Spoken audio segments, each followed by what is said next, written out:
ಜನಸಾಮಾನ್ಯರಿಗೆ ಅಡುಗೆ ಎಣ್ಣೆಯ ಶಾಕ್.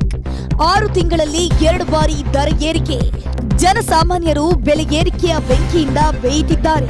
ದಿನಕ್ಕೊಂದು ದರ ಶಾಕ್ ಕಂಗೆಡುವಂತೆ ಮಾಡ್ತಿದೆ. ಹೇಗಪ್ಪ ಜೀವನ ಮಾಡೋದು ಅಂತ ಕಂಗಾಲಾಗಿ ಹೋಗಿದ್ದಾರೆ. ಹಾಲು, ಸಿಲಿಂಡರ್, ಬಸ್ ಟಿಕೆಟ್ ದರ ಶಾಕ್ ಮಧ್ಯೆ ಅಡುಗೆ ಎಣ್ಣೆಯ ಎಫೆಕ್ಟ್ ಕೂಡ ತಟ್ಟಿದೆ. ಕಳೆದ 3 ತಿಂಗಳ ಹಿಂದೆ ಕೇಂದ್ರ ಸರ್ಕಾರ ಖಾದ್ಯ ತೈಲದ ಮೇಲಿನ ಆಮದು ಸುಂಕ ಏರಿಕೆ ಮಾಡಿತ್ತು. ಕಚ್ಚಾ ಹಾಗೂ ಸಂಸ್ಕರಿಸಿದ ಸೂರ್ಯಕಾಂತಿ, ತಾಳೆ, ಸೋಯಾಬೀನ್ ಎಣ್ಣೆ ಮೇಲಿನ ಸುಂಕ ಹೆಚ್ಚಳ ಮಾಡಿದೆ.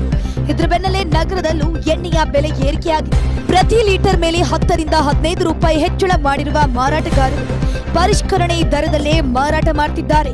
ಅಡುಗೆ ಎಣ್ಣೆ ಬೆಲೆ ಏರಿಕೆಗೆ ಗ್ರಾಹಕರು ಕಂಗಾಲಾಗಿದ್ದು, ಈ ರೀತಿ ಎಲ್ಲವೂ ದುಬಾರಿಯಾಗಿ ನಾವು ಜೀವನ ಹೇಗೆ ಮಾಡೋದು ಅಂತ ಅಸಮಾಧಾನವನ್ನ ಹೊರಹಾಕಿದ್ರು.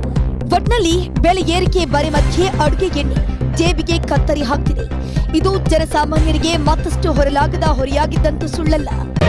ಮತ್ತಷ್ಟು ಸುದ್ದಿಗಳಿಗಾಗಿ ನೋಡ್ತಾ ಇರಿ ಪಬ್ಲಿಕ್ ನ್ಯೂಸ್ 24x7. ಇದು ಸತ್ಯದ ಧ್ವನಿ.